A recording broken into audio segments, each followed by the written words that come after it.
Ang mabuting balita ng Panginoon, ayon sa ikalawang sulat sa mga taga-Korinto,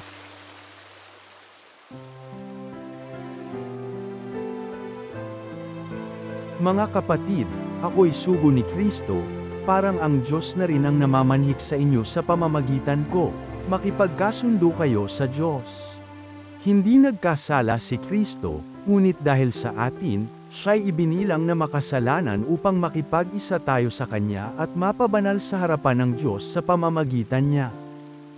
Yamang kami mga katulong sa gawain ng Diyos, ipinamamanhik namin sa inyo na huwag ninyong sayangin ang pagkakataong ibinibigay sa atin ng Diyos. Sapagkat sinasabi niya, sa kaukulang panahon ay pinakinggan kita.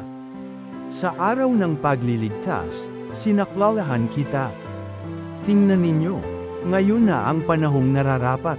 Ngayon ang araw ng pagliligtas. Ang mabuting balita ng Panginoon.